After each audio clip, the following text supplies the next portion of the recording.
नमस्कार, स्वागत है आप सभी का। मैं हूं आपके साथ आस्था कौशिक और लखनऊ से सीधा लाइव बुलेटिन इस वक्त आप देख रहे हैं। चुनावी बिगुल बज चुका है। चुनाव आयोग ने 5 राज्यों में होने जा रहे विधानसभा चुनाव की तारीखों का ऐलान आज कर दिया है।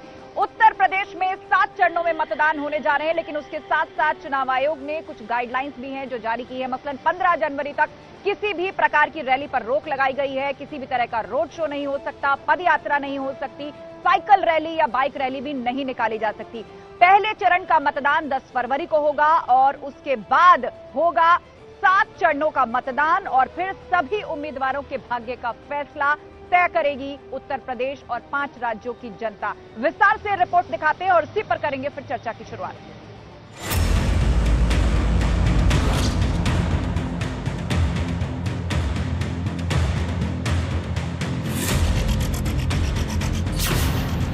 पांच राज्यों में चुनावी शंखनाद। The first phase of Uttar Pradesh, the issue of notification is 14 January, last date of nominations 21st January, scrutiny of nominations 24th January, last date of withdrawal of candidature 27th January, and date of poll 10th February 2022. 2022 में किसका होगा राज तिलक? गांव, गरीब, किसान, नौजवान, महिलाएं और समाज के प्रत्येक तबके के लिए, उत्तर प्रदेश के समग्र विकास के लिए, उत्तर प्रदेश की बेहतरीन कानून व्यवस्था के लिए जो कुछ भी किया है, इन सभी उपलब्धियों के आधार पर जनता जनार्दन का आशीर्वाद एक बार फिर से भारतीय जनता पार्टी को प्राप्त होगा। अखिलेश यादव का कड़ा इम्तिहान। आशंका इस बात की भी है कि कोविड होगा या कोविड फैलेगा, और अगर वर्चुअल रैली के लिए हम जाएंगे तो उन पार्टियों के लिए कहीं ना कहीं इलेक्शन कमीशन को सोचना चाहिए, जिन पॉलिटिकल पार्टीज के पास, जिन पॉलिटिकल पार्टीज के वर्कर्स के पास अगर कोई इंफ्रास्ट्रक्चर नहीं है, वर्चुअल रैली के लिए तमाम चीज़ें नहीं है, तो आखिरकार वो कैसे करेंगे। इसलिए कहीं ना कहीं इलेक्शन कमीशन को कुछ तो सहयोग करना चाहिए। प्रियंका गांधी का बढ़ेगा सियासी कद। उत्तर प्रदेश में करोड़ों, शायद नौजवान करोड़ों की संख्या में बेरोजगार है। इसलिए बेरोजगारी को हराना है तो भाजपा को हराना है। तो आप काम क्यों करेंगे? काम क्यों करेंगे? आप काम तभी करेंगे ना जब आपको मालूम है कि 5 साल बाद आपको उस काम पे जवाब देना पड़ेगा, जवाबदेह बनना पड़ेगा। 10 मार्च को दिग्गजों की किस्मत का फैसला। आज महाबहस इसी पर। तो उत्तर प्रदेश में पहले चरण का मतदान 10 फरवरी को होगा और उसके लिए जो नॉमिनेशन है वो 14 फरवरी को है। और चलिए इस पर चर्चा के लिए हमारा गेस्ट पैनल भी हमारे साथ जुड़ना शुरू हो गया है। हमारे साथ समाजवादी पार्टी से प्रवक्ता अनुराग भदौरिया हैं और साथ ही कांग्रेस की प्रवक्ता रफत फातिमा भी हैं। एक एक करके बाकी सियासी पार्टियों से जुड़े हुए दिग्गज और राजनीतिक विश्लेषक भी हमारे साथ जुड़ेंगे, लेकिन चर्चा की शुरुआत करते हैं। अनुराग भदौरिया जी, आज इलेक्शन कमीशन ने तारीखों का ऐलान कर दिया है, काउंटडाउन शुरू हो चुका है। 14 जनवरी पहला नॉमिनेशन है। किस तरह की तैयारियां हैं? क्या बड़े दावे आपके? कितनी सीटें? देखिए, आप जहां खड़ी है विधानसभा आपके पीछे है। 10 मार्च को इसी विधानसभा पे समाजवादी पार्टी की सरकार होगी। क्योंकि उत्तर प्रदेश की जनता ने जो दर्द झेला है भारतीय जनता पार्टी की सरकार में 5 साल में, चाहे वो महंगाई, बेरोजगारी, महिला अत्याचार और किसानों को रौंदा गया हो, जिस तरह कोविड काल में लोगों ने अपने लोगों को खोया है और एक मात्र सिलेंडर और ऑक्सीजन के लिए तड़प के लोगों की जानें गई हैं, तो उत्तर प्रदेश की जनता रोष में है और इसका जवाब वो वोट के माध्यम से भारतीय जनता पार्टी को हटा के देगी। जहाँ तक कि चुनाव का वर्चुअल रैली का सवाल है, क्योंकि कोविड प्रोटोकॉल का मामला है, अभी जिम्मेदारी चुनाव आयोग की भी बनती है कि जो पार्टियां जिनके पास उतने संसाधन नहीं हैं, तो वो जो यहाँ पे जिस तरह के इलेक्ट्रॉनिक मीडिया है या इनका दूरदर्शन, आकाशवाणी, जिस तरह के जो इलेक्ट्रॉनिक मीडिया पे, उनकी जिम्मेदारी बनती है कि सभी पार्टियों को बराबर का समय मिले बराबर का समय अलॉट किया जाए, तभी यहाँ पे लोकतंत्र को मजबूत करने की बात है। चूंकि ये पहली बार इस तरह का चुनाव हो रहा है, इसके पहले इस तरह का चुनाव कभी हुआ नहीं, ना देखा गया। तो इस तरह ये जिम्मेदारी पूरी की पूरी अब चुनाव आयोग की बन जाती है कि इलेक्ट्रॉनिक मीडिया पे, चूंकि अब तो कोई होर्डिंग पोस्टर लगने नहीं है, रैली होनी नहीं है, नुक्कड़ सभाएं होनी नहीं है, साइकिल रैली भी नहीं होनी है, तो अब ये जिम्मेदारी ज्यादा से ज्यादा चुनाव आयोग की बन जाती है कि लोकतंत्र में कम से कम सभी को फिलहाल कोविड काल में जो रिस्ट्रिक्शंस चुनाव आयोग ने लगाई हैं, तो उसका जो एकमात्र विकल्प डिजिटल बचता है, उसके लिए जो विकल्प है वो काफी सीमित है कई पार्टियों के लिए, और कहीं ना कहीं समाजवादी पार्टी भी इस चीज को महसूस कर रही है, और यही आप सामने रख रहे हैं कि इलेक्शन कमीशन को कुछ छूट देनी चाहिए, फिलहाल आप मांग कर रहे हैं। हमारे साथ इस वक्त भाजपा के प्रवक्ता राकेश त्रिपाठी भी जुड़ चुके हैं, और साथ ही मनोज रघुवंशी जी भी हमारे साथ हैं, राजनीतिक विश्लेषक। तो सवाल राकेश त्रिपाठी जी आप ही के पास ले जाते हैं कि आपने तो बड़ी तैयारी कर ली है डिजिटल रैलियों की, सुना है एक बड़ा स्ट्रक्चर आप लोगों ने तैयार कर लिया, बहुत जल्दी आप डिजिटल माध्यम से जो है वो जनता के बीच में उतरेंगे और पूरी बम्बार्डमेंट शुरू हो जाएगी।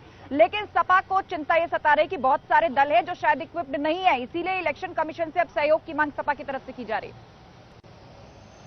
इधर चुनाव की घोषणा हुई और उधर समाजवादी पार्टी ने रोना धोना शुरू कर दिया। यही बदहवासी, यही घबराहट, यही स्थापित कर दे रहा है कि चुनाव का परिणाम क्या होने जा रहा है। भारतीय जनता पार्टी हर परिस्थिति के लिए तैयार थी, तैयार है और तैयार रहेगी। उसका कारण बता देता हूं। जब कोरोना की फर्स्ट वेव आई, कोरोना की सेकेंड वेव आई, तो भारतीय जनता पार्टी के कार्यकर्ता, भारतीय जनता पार्टी का नेतृत्व हाथ पर हाथ धरकर नहीं बैठा था।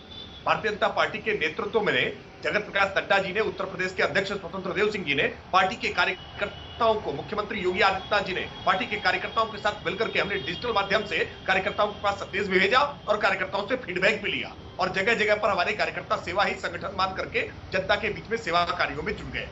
क्योंकि समाजवादी पार्टी के नेता तब ट्विटर पर बैठ करके ट्वीट की चिड़िया उड़ा रहे थे, समाजवादी पार्टी के नेता कार्यकर्ता अपने हाथ पर हाथ धरे बैठे थे, इसलिए उन्हें आज डिजिटल मीडिया के बारे में जानकारी नहीं है, उन्हें डिजिटल तकनीकी के बारे में जानकारी नहीं है। लेकिन ये बात जो कह रहे हैं ना कि लैपटॉप हमने बांटा, ये लैपटॉप चलाना सीख लिया होता तो शायद आज ये संकट नहीं आता। अपने पार्टी के कार्यकर्ताओं को हाथ पांव चलाने के बजाय अगर दिमाग चलाना सिखाया होता तो शायद ये संकट नहीं होता। लेकिन समाजवादी पार्टी के कार्यकर्ता तो आज ठीक है। तो आप ये कहना चाहते हैं कि कोरोना की पहली वेव आए हुए लगभग 1.5 साल से ऊपर का वक्त हो चुका है, तो ऐसे में समय काफी था, कोरोना भी हमारे बीच में रहेगा, तो ऐसे में डिजिटल तैयारियां जो हैं वो करते रहनी चाहिए थी तमाम दलों को, ये आपकी दलील है। फिलहाल रुक करेंगे हम रफत फातिमा जी, प्रवक्ता कांग्रेस की हमारे साथ है। रफत जी, कांग्रेस शायद वो पहली पार्टी थी जिसने उत्तर प्रदेश के अंदर ऐलान किया था कि अब हम डिजिटल जाएंगे, हम कोई ऐसी रैली नहीं करेंगे, और साथ ही जो मैराथन चल रही थी आपकी लड़कियों को लेकर, उस पर भी आपने रोक लगाई, और आज इलेक्शन कमीशन ने भी अपनी तरफ से ये गाइडलाइंस जारी की हैं, लेकिन सपा चाहती है कि इसमें कुछ छूट मिले। आप क्या कहते हैं?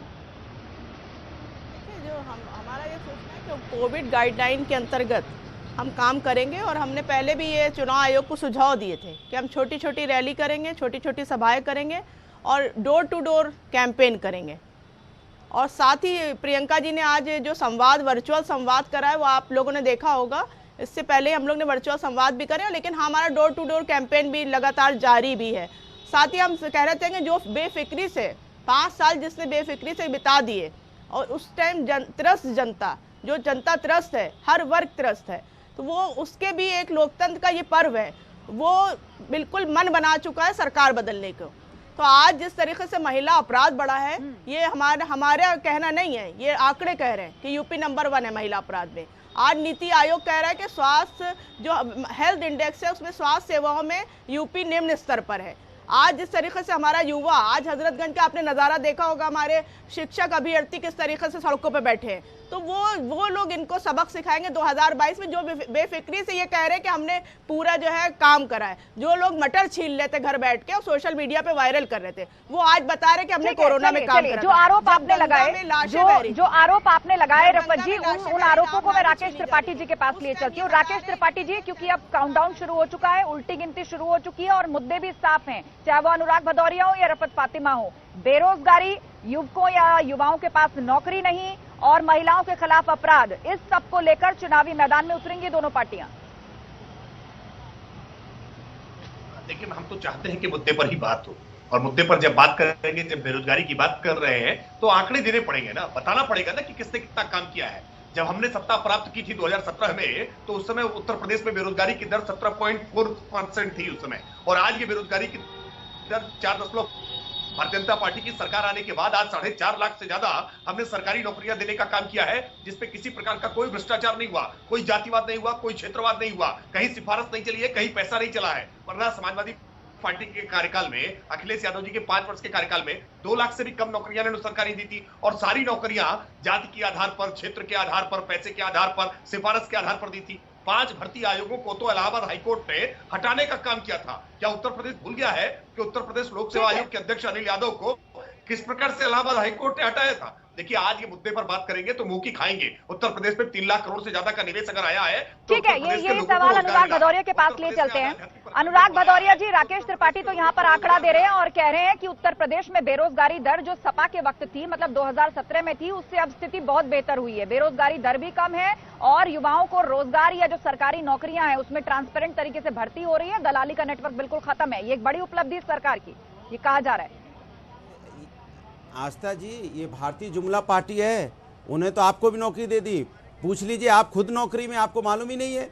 आपको देखो सचिवालय में आपके पास आपके नाम की नौकरी चल रही होगी, आपको मालूम नहीं है। ऐसी लंबी लंबी छोड़ते हैं कि हमने नौकरियां दे दी। अरे इनसे पूछो 3.5 लाख करोड़ का इन्वेस्टमेंट कहाँ है, जरा बता दो। कहाँ कोई इंडस्ट्री के नाम तो गिना दो, कहीं 3.5 लाख करोड़ का इन्वेस्टमेंट इन्होंने कर दिया उत्तर प्रदेश के अंदर में। ये जुमले के अलावा कोई दूसरा कोई काम ही नहीं इनका होता है। ये इनके मंत्री, हेल्थ मंत्री खड़े होकर सदन में कहते हैं कि हमारे कोविड काल में एक की भी मौत नहीं हुई। सोचिए, आप ऑक्सीजन की कमी से एक की भी मौत नहीं है। आप विश्वास कर लेंगे? अनुराग जी, उनका ये कहना है कि ये जो आरोप आप लगा रहे हैं जुमलेबाजी का या नौकरियां नहीं है, उन्होंने आंकड़ा पेश किया है। तो क्या आप भी कोई आंकड़ा ऐसा पेश कर सकते हैं कि कितने % रोजगार नहीं मिल पाया या कितने % बेरोजगारी है या लोगों के पास आमदनी नहीं है? क्या आप भी कोई डेटा किसी सर्टिफाइड एजेंसी से या किसी सरकारी कोई आंकड़ा प्रस्तुत कर सकते हैं उसके काउंटर में? अरे आस्था जी, कमाल है भाई।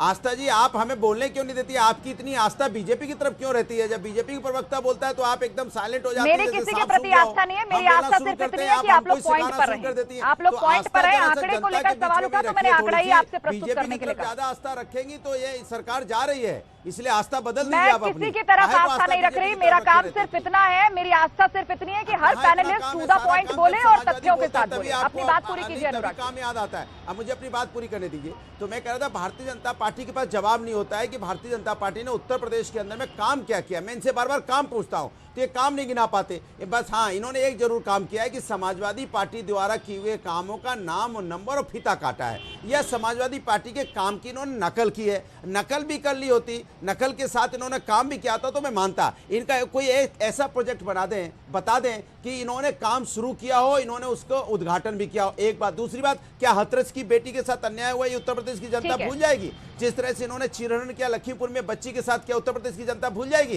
किसानों को रौंदने वाले को देश का गृह राज्य मंत्री बनाया बैठा हुआ है, क्या जनता भूल जाएगी? क्या जनता भूल जाएगी चिन्मय स्वामी कौन थे जिन पे महिला के साथ अन्याय होने के बाद भी आज तक कुछ नहीं हुआ? क्या जनता भूल जाएगी कि न्याय मांगने के लिए यहाँ पे मुख्यमंत्री दफ्तर के सामने महिलाओं को आत्मदाह करना पड़ता है? राकेश त्रिपाठी जी, आरोप ये है कि आप फीता काटने वाली सरकार है, आपने खुद के दम पर ना तो कुछ शुरू किया और ना उसे खत्म किया।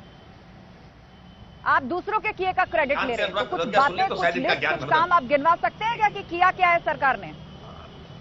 मैं बता देता हूं और मैं तुलना करके बताऊं। 302 किलोमीटर का पूर्वांचल एक्सप्रेसवे बनाने का ये दावा कर रहे थे जब ये बता रहे थे हमारा काम बोलता है। सच्चाई ये थी कि फिरोजाबाद के आगे तक इनका एक्सप्रेसवे कंप्लीट नहीं था। सरकार आने के बाद हमने 6 महीने तक इनके उस काम को कंप्लीट करने का काम किया, लेकिन कोई बात नहीं, हम कहते हैं भाई इन्होंने बनाया आगरा एक्सप्रेसवे, लेकिन 341 किलोमीटर का पूर्वांचल एक्सप्रेसवे हमने पूरा बना करके दिया और उसको पहले से बना कर दिया ताकि लोग उस पर आवागमन पूरा कर सके। स्वयं अखिलेश यादव जी गाजीपुर से चल करके लखनऊ तक उस पर यात्रा करके चले आए। हमारे काम पर मुहर लगाने का काम तो स्वयं अखिलेश यादव जी ने किया है। देखिए, 8 किलोमीटर के लखनऊ की मेट्रो का ट्रायल रन का उद्घाटन करके ये अपना श्रेय लेना चाहते थे। सच्चाई ये है कि 9 किलोमीटर का आज हमने केवल ट्रायल रन नहीं, प्रॉपर मेट्रो चलाना शुरू कर दिया कानपुर में, और इसके साथ साथ में 4 अलग शहरों में मेट्रो का काम इस समय चल रहा है। उत्तर प्रदेश में आज 5 एक्सप्रेसवे हमने बनाने का काम किया है। 15 मेडिकल कॉलेज उत्तर प्रदेश में नहीं थे 2017 से पहले, 59 मेडिकल कॉलेज आज उत्तर प्रदेश में बने हैं। एम्स एक भी नहीं था उत्तर प्रदेश में, 2 एम्स आज उत्तर प्रदेश में संचालित होना शुरू हो गए। 5 इंटरनेशनल एयरपोर्ट उत्तर प्रदेश में संचालित होना शुरू हो गए। काशी विश्वनाथ का धाम आज उत्तर प्रदेश में बनकर के दिख रहा है। राम मंदिर बनता हुआ दिख रहा है। उत्तर प्रदेश की आज सूरत बदल रही है, वरना कास्ट, क्राइम और करप्शन के इस कॉम्बिनेशन ने उत्तर प्रदेश को सी ग्रेड का बना दिया था। आज उत्तर प्रदेश का कैरेक्टर बदला है। उत्तर प्रदेश युवाओं की आज एक ऊर्जा का एहसास होना शुरू हुआ है। आज उत्तर प्रदेश के लोग बाहर जाकर के शर्म से नहीं बताते कि उत्तर प्रदेश से आए हैं, वरना आजमगढ़ में किस प्रकार से इन्होंने आतंकगढ़ बना रखा था, मऊ का किस तरह से इन्होंने माफिया राज स्थापित कर रखा था, पैरेलल साम्राज्य चलते थे, उत्तर प्रदेश में तुष्टीकरण की पराकाष्ठा थी। आज हमने कहा है कि सम्मान सभी का, लेकिन तुष्टीकरण किसी का नहीं। अपराधियों पर हमने कार्रवाई की है और जो बुलडोजर चलाया है ना, इस बुलडोजर के नाम पर ही उत्तर प्रदेश की जनता भारतीय जनता पार्टी को वोट करने का काम करेगी। ठीक है, तो क्राइम कंट्रोल, माफियाओं पर कार्रवाई और बुलडोजर, ये एक बड़ा मुद्दा जो है वो चुनाव में रहने वाला है, जिसे भारतीय जनता पार्टी बार बार आगे रखती है और इसको एक बड़ी उपलब्धि के तौर पर गिनाती है। मनोज रघुवंशी जी भी हमारे साथ हैं। मनोज रघुवंशी जी, हम दोनों पार्टियों की बात सुन रहे हैं, विपक्ष की भी बात सुन रहे हैं, हम सत्तारूढ़ पार्टी की भी बात सुन रहे हैं, तो क्या लगता है आपको कि क्या ये जो चुनाव है वो मुद्दों पर लड़ा जा रहा है, मुद्दों की तरफ जाएगा, या जातीय समीकरण और ध्रुवीकरण वो भी उतना ही जरूरी हो गया है 2022 की जंग के लिए? देखिए, यूपी में तो जातीय समीकरण तो होता ही है, लेकिन बीजेपी को फायदा जातीय समीकरण का उतना नहीं होता है। बीजेपी को फायदा होता है हिंदुत्व का। जब हिंदुत्व की बात करते हैं तो सारी जातियां उनको सपोर्ट कर देती हैं और वो जीत भी जाते हैं। जब वो जाति की बात करते हैं, जैसे राजनाथ सिंह ने जाति मोस्ट बैकवर्ड कास्ट का कार्ड खेला, वो मुख्यमंत्री थे, हार गए। तो देखिए, जाति का जो समीकरण है वो मायावती और अखिलेश को तो सूट करता है। मतलब मायावती दलित ब्राह्मण कर ले जाती हैं तो मुख्यमंत्री बनती हैं, अखिलेश जो है वो यादव मुस्लिम कर ले जाते हैं तो जीत जाते हैं। बीजेपी के लिए जाति का समीकरण फायदेमंद नहीं है, उनके लिए तो हिंदुत्व की बात ही फायदेमंद है। बस अगर हिंदुत्व की बात में, अगर वो हिंदुत्व के पार्टी में लिया, जी हाँ, तो बीजेपी एडवांटेज में है। जाति में बीजेपी को एडवांटेज नहीं है। ठीक है, तो कुछ महत्वपूर्ण बिंदु आपने भी रखे। हमारे रिपोर्टर संकेत मिश्रा भी लखनऊ से हमारे साथ जुड़ गए। संकेत का रुख कर लेते हैं। संकेत, चुनाव आयोग ने तारीखों का ऐलान कर दिया है, अब उल्टी गिनती शुरू हो चुकी है चुनावों के लिए। सभी पॉलिटिकल पार्टियां और एग्रेसिवली चुनाव में उतरती हैं आमतौर पर चुनाव तारीखों के ऐलान के बाद, लेकिन ईसी ने कुछ गाइडलाइंस भी जारी की हैं। रैली, रोड शो, पदयात्रा 15 तारीख के लिए रोक लगाई गई है। तो फिलहाल चुनाव की तारीखों के ऐलान के बाद आप किस तरह की तैयारियां पॉलिटिकल पार्टीज के भीतर देख पा रहे हैं और क्या महत्वपूर्ण ऑब्जर्वेशंस आप बताना चाहेंगे?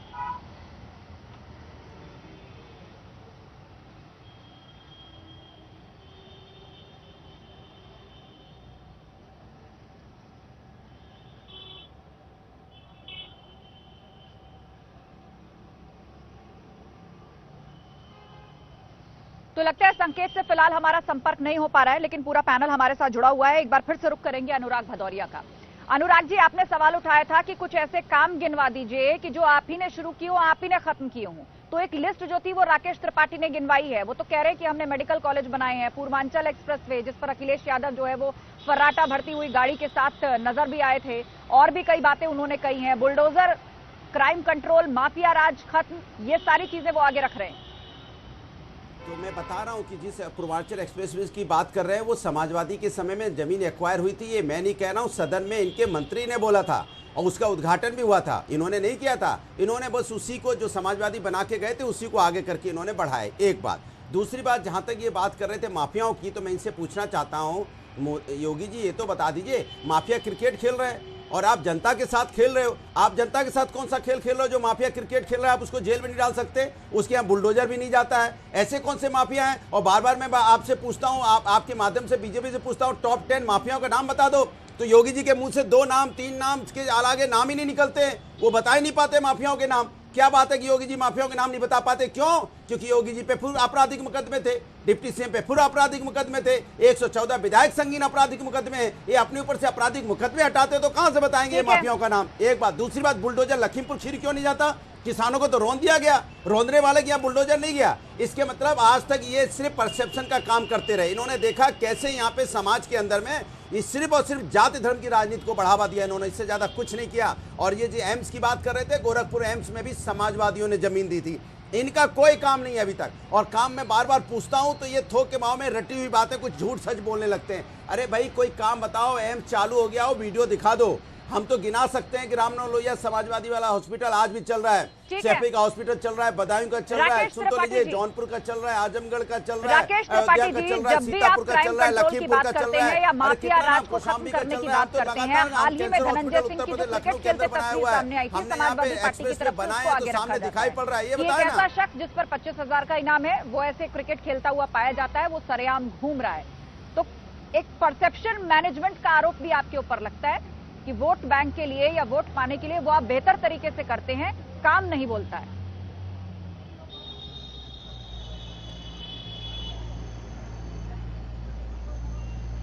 क्या सारे रिश्तेदार आपने भर लिया उत्तर प्रदेश के और कहेंगे माफिया यहाँ माफिया क्रिकेट खेल रहे हैं, इससे ज्यादा शर्म की बात हो सकती है क्या? उत्तर प्रदेश के अंदर माफिया क्रिकेट, मुख्तार अंसारी हो या अतीक अहमद हो, इस प्रकार के तमाम सारे लोगों को राजनीतिक संरक्षण देने का काम यही सपा बसपा की सरकारें करती रही है ना। इन्होंने ही माफियाओं को आगे बढ़ाने का काम किया। हमने तो आज इन पर कार्रवाई करने का काम किया है और हम कार्रवाई करने से पीछे हटेंगे नहीं। एक एक करके बोलिए। अनुराग भदौरिया जी जवाब पूरा होने दीजिए।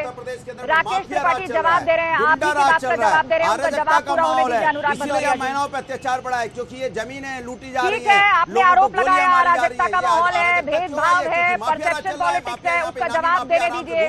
राकेश त्रिपाठी जी बात पूरी कीजिए अपनी, उसके बाद रफत फातिमा जी के पास जाना है मुझे। राकेश त्रिपाठी जी जवाब दीजिए। उत्तर प्रदेश है कि नहीं क्या बना दिया उत्तर प्रदेश? अनुराग भदौरिया जी आप अनइंटरप्टेड बोले हैं, आपको समय दिया गया है, उसका जवाब सुन लीजिए। आप नहीं रहेगा, उत्तर प्रदेश में नहीं रहेगा तो क्या गोरखपुर? अनुराग जी जवाब सुन लीजिए। जब आप बोल रहे थे तो किसी पैनलिस्ट ने आपको डिस्टर्ब नहीं किया, अब एक बार जवाब सुन लीजिए। राकेश त्रिपाठी प्रदेश छोड़ के चले गए। अरे योगी जी, इनकी इस अराजकता को उत्तर प्रदेश की जनता देख रही है कि किस प्रकार से टीवी डिबेट्स में भी आकर के ये अराजकता मचाने की कोशिश करते हैं, हल्ला बोल करने की कोशिश करते हैं। अनुशासन नाम को तो इन्होंने कभी सुना ही नहीं। जब अपने पिता को ही मंच पर धक्का दे देते हो इनके नेता, तो इनसे किस प्रकार के आचरण की अपेक्षा कर सकते हैं? इनका स्वाभाविक आचरण इसी प्रकार का है, अपराधियों का, माफियाओं का संरक्षण करते रहे हैं और इसीलिए इनको जाति मजहब अभी भी दिखाई पड़ रहा है। मुजफ्फरनगर के दंगे के आरोपियों को सरकारी वायुयान में बैठाल करके उत्तर प्रदेश के मुख्यमंत्री अखिलेश यादव जी अपने आवास में बैठाल करके नाश्ता कराने का काम करते हैं। इस बात को हम दावे के साथ कह सकते हैं कि आज उत्तर प्रदेश में किसी भी अपराधी को छुड़ाने के लिए राजधानी से कोई टेलीफोन नहीं गया है, किसी नेता ने आज टेलीफोन नहीं करके बचाने का काम किया है। भारतीय जनता पार्टी के पूरे कार्यकर्ताओं ने आज किसी भी अपराधी का संरक्षण करने का काम नहीं किया। हम पूरी जिम्मेदारी के साथ कहते हैं, न गुंडाराज न भ्रष्टाचार, अब की बार भाजपा सरकार। और इस बार हम नारा दे रहे हैं कि सोच ईमानदार और काम दमदार, हमने काम करके दिखाया है। हम ठीक है राकेश त्रिपाठी जी, सरकार ने क्या क्या काम किया और चुनाव में आपकी इन उपलब्धियों को गिनाएंगे। एक बार फिर से वही बात आपने दोहराई है। रफत फातिमा जी हमारे साथ जुड़ी हुई है, कांग्रेस प्रवक्ता। रफत फातिमा जी, कहा यह जा रहा है कि कांग्रेस तो कहीं फाइट में है ही नहीं, और अब तो जब चुनाव तारीखों का ऐलान हो चुका है तो आप लोग कहां खड़े हैं? सबसे पहले डिजिटल माध्यम पर आपने स्विच करने का फैसला अपनी तरफ से लिया, जिसका स्वागत भी है, लेकिन विरोधी दलों की तरफ से कहा जा रहा है कि अच्छा है, कांग्रेस समय जाया नहीं कर रही, वैसे भी सीटें नहीं आने जा रही कांग्रेस की। देखिए आस्था जी, कोई क्या कह रहा है हम उस पर ध्यान नहीं देते हैं। कोई बहुत कुछ कहा जा रहा है, कहा तो ये भी जा रहा है 2022 में इनकी सत्ता छिन रही तो बौखलाए हुए लोग हैं। सवाल ये उठता है कि करा क्या था? जो जुमले हवाई बातें, इन्हीं ने हवा में तो एम्स भी बनाए हैं, वो एम्स कहाँ है मेरी तो समझ में नहीं आता है। इसका तो पूरा फैक्ट चेक हो गया है कि इन्हीं ने कुछ नहीं करा, वर्चुअल उद्घाटन करे गए अस्पतालों के, वो आज तक नहीं बन पाए हैं। लेकिन कोरोना में जिस तरीके से लोग अस्पतालों के लिए भटक रहे थे, बेड के लिए भटक रहे थे, वो अस्पताल है कहाँ? फुटबॉल खेल रहे हैं। इतनी बड़ी उपलब्धियां गिनाई जा रही है पेपर के जरिए, होर्डिंग के जरिए, प्रचार प्रसार सिर्फ होर्डिंग के जरिए होते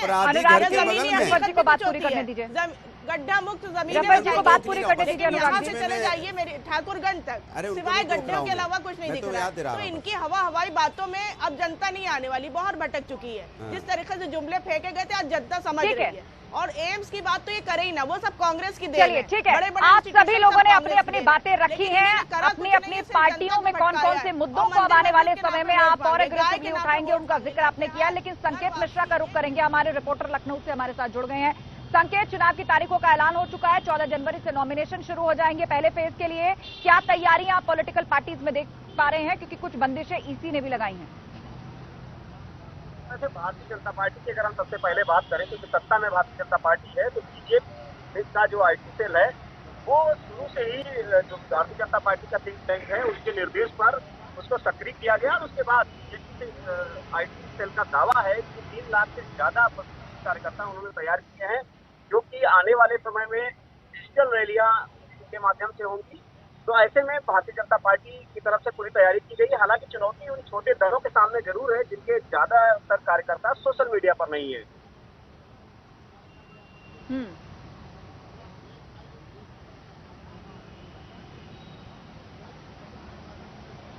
बिल्कुल, तो आप बता रहे हैं कि उन दलों के लिए दिक्कत है जिनके ज्यादातर कार्यकर्ता या फिर उनके जो सपोर्टर्स हैं वो सोशल मीडिया पर नहीं है, क्योंकि कोरोना काल में डिजिटल एक बड़ा माध्यम बनने जा रहा है। और संकेत आज यही चिंता अखिलेश यादव भी व्यक्त करते नजर आए। उन्होंने कहा ईसी को थोड़ी छूट तो देनी चाहिए उन दलों के लिए जो पूरी तरह डिजिटली तैयार नहीं है। कुछ रैली की छूट मांग रहे हैं अखिलेश यादव। अखिलेश का बयान भी आया है, अखिलेश यादव सपा मुखिया है, उन्होंने सीधे तौर पर इस बात को कहा भी है। और ये एक राजनीतिक दल है, उन्होंने पहले से ये तैयारी, जैसे ही कोरोना के मरीज बढ़ने शुरू हुए उत्तर प्रदेश में और तमाम और दूसरे राज्यों में, जिन जिन राज्यों में चुनाव थे उन सभी राजनीतिक दलों ने कोशिश ये की कि उसको डिजिटल जो माध्यम है उस डिजिटल माध्यम से रैलियां आदि करने की तैयारी पूरी तरीके से की जाए, कार्यकर्ताओं को प्रशिक्षित किया जाए। और यही नहीं, बूथ स्तर पर ऐसे प्रशिक्षित कार्यकर्ता तैनात किए जाए जो कि बड़े नेताओं की बात को इस स्तर तक पहुंचा सके। ठीक है, चलिए, तो इस बार जो चुनाव है उत्तर प्रदेश का वो बहुत बड़ा और बहुत ही दिलचस्प होने जा रहा है और वक्त का तकाजा यही कहता है कि कोरोना हमारे बीच में है। कोरोना प्रोटोकॉल का हम आप सब पालन करें और राजनीतिक दल भी अपनी इस जिम्मेदारी को समझें, जिसके लिए ईसी ने कुछ रोक और कुछ दिशा निर्देश दिए हैं और उम्मीद यही है कि आने वाले समय में इसका पालन होता हमें दिखाई देगा और तीसरी वेव जो हमारे बीच में आकर खड़ी है हम नियंत्रित तरीके से इसको पार कर जाएंगे। आप सभी पैनलिस्ट का बहुत बहुत शुक्रिया चर्चा में शामिल होने के लिए। एक छोटे से ब्रेक का यहाँ वक्त हो चला है, लेकिन खबरों का सिलसिला लगातार जारी है। आप जुड़े रहिए हमारे साथ। नमस्कार।